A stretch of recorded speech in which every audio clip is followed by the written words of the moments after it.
Man-Size in Marble, Part-2.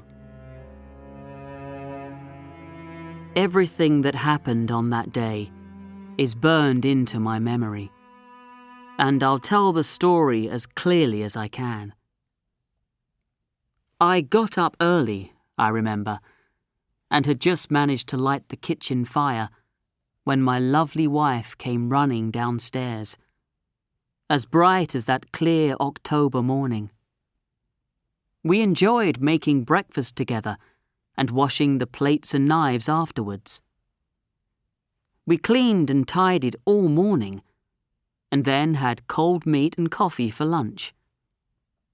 Laura seemed, if possible, even sweeter than usual, and the walk that we took together that afternoon was the happiest time of my life.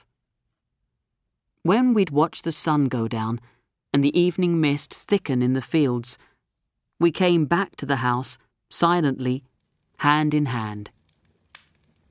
"You're sad, dearest," I said, as we sat down together in our little sitting room. "Yes, I am," she replied. "Or a little uneasy. I don't think I'm very well.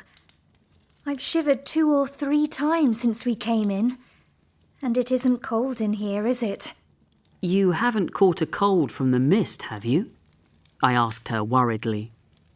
"I don't think so," she said. Then she added suddenly, "Jack, do you ever feel something evil's going to happen?" "No," I smiled.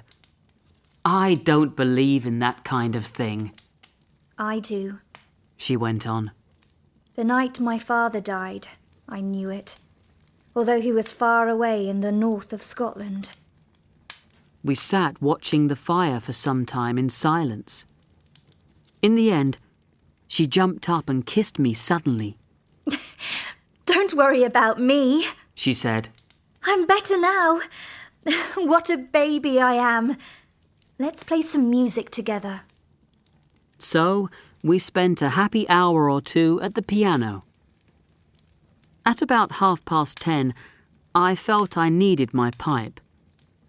Laura looked so white, I felt it would be awful to smoke inside.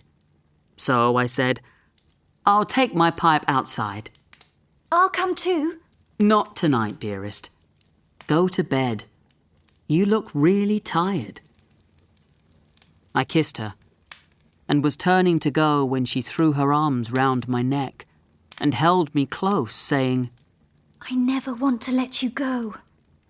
Don't stay out too long." "I won't." I walked slowly out of the front door, leaving it unlocked. What a night it was. The sky was full of dark clouds hurrying by, and a thin mist covered the stars. The moon swam high up, sometimes disappearing behind the fast-moving cloud river, and sometimes shining down on the trees, which waved slowly and noiselessly below.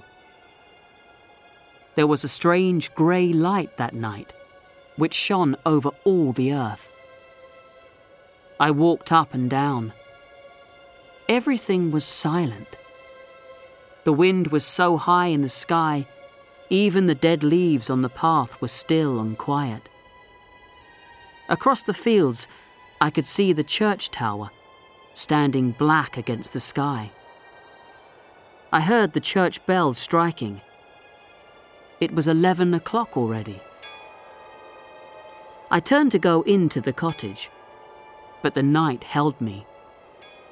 I couldn't go back into our warm rooms just yet. I decided to walk over to the church. I felt in a strange way I should offer up my thanks there for my faithful, loving wife. I imagined then our long, sweet life together. As I walked slowly along the edge of the wood, a sound from among the trees broke the stillness of the night. I could clearly hear footsteps that echoed mine. "It's probably a villager looking for fallen branches for their fire, or hoping to catch some forest animal under cover of darkness, I thought. But he really should learn to step more lightly. I turned into the wood. Now the footsteps seemed to come from the path behind me. It must be an echo, I said to myself. Soon I was crossing the churchyard. I stopped for a while at the seat where Laura and I had watched the sun go down. Then I saw the church door was open. I felt bad about not closing it well on our last visit, for we were the only people who came there, except on Sundays. Then, suddenly, I remembered this was the day and the hour when the villagers believed the shapes in man-sized marble began to walk. I knew I had to go into the church. I planned to tell Mrs. Dorman I'd seen the knights there at 11 o'clock on Halloween and that her tale was just a crazy story, nothing more. When I walked inside, everything was in darkness. As I went towards the eastern end of the church, it seemed strangely larger. Then, the moon came out and showed me the reason. The man-sized marble bodies were gone. Was I going crazy? I went forward and put my hand out to touch the flat tops of the tombs. Had someone stolen them? A sudden, nameless fear filled my heart, and I shivered. Something unbelievably evil was going to happen, I knew. I ran from the church, biting my lip to stop myself from screaming. I hurried across the fields towards the light that shone from our cottage window. Suddenly, a black figure jumped out of the blackness in front of me. I ran towards it crazily, shouting, "Get out of my way!" But a hand took my arm and held it strongly. The big Irish doctor shook me repeatedly. "Hey there!" he cried. "Let me go!" I shouted. "You don't understand. The marble figures have gone from the church." He laughed long and loud at that. "You've been listening to too many old village tales," he said. "I've seen the empty tombs, I tell you." "Look, come with me. I'm going over to old Palmer's. His daughter's ill. We can stop at the church on the way and you can show me what you think you saw." "All right," I said. He still held my arm as we entered the church and walked to the eastern end of it. I had my eyes closed. I knew that the figures wouldn't be there. I heard Kelly strike a match. "Here they are," said the doctor. "as large as life." I opened my eyes, and by the light of Kelly's match, I saw the two shapes lying in their marble on the tombs. "Thank you," I said. Perhaps it was a trick of the light, or perhaps I've been working too hard. I can't understand it. I was sure they were gone. I know. Just don't let your thoughts run away with you.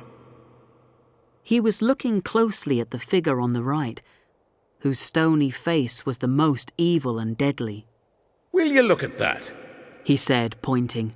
"The hand on this one's broken." He was right. But I was sure that the last time Laura and I had been there, it had been perfect. "Perhaps someone was trying to steal them," he said calmly. That still doesn't explain what I thought I saw. "Too much painting and too much of your old pipe explains that." He laughed. "Let's go," I said, feeling a little better. My wife will be worried. Come and have a glass of whiskey with me. We'll drink to logical explanations and to hell with ghosts. All right. It's late. I'll go to old Palmer's in the morning, he replied. Perhaps he thought that I needed his help more than Palmer's daughter. So, talking of different explanations for ghosts, we walked back to our cottage. As we came nearer, I saw the light shining out of the front door. The sitting room door was open too. Had Laura gone out? Come in, I said, and Dr. Kelly followed me into the sitting room. It was brightly lit by candles all over the place. Light, I remembered, was Laura's answer to nervousness. Poor girl, I thought. I'd been so stupid to leave her. But where was she? Then I turned to the open window and saw her. Had she gone there to watch for me? And what had come into the room behind her? To what had she turned with her face full of horror? My poor wife. Had she thought it was my footsteps she'd heard as she turned to meet... what? She'd fallen back across a table by the window, and her body lay half on it and half on the window seat. Her head was thrown back. Her long, untied hair was touching the carpet. Her lips were pulled back from her teeth, and her eyes were wide open in fear. They saw nothing now. What had they seen last? The doctor moved towards her, but I pushed him to one side and ran to her, crying, "It's all right, Laura. You're safe now." Her soft body fell against mine. I held her and kissed her, calling her dear name again and again. "Laura, Laura, Laura!" But I think I knew already that she was dead. Both her hands were closed. In one of them, she held something very strongly. When I was quite sure she was dead, and that nothing mattered anymore, I let Dr. Kelly open that hand to see what it held. It was a grey, marble finger.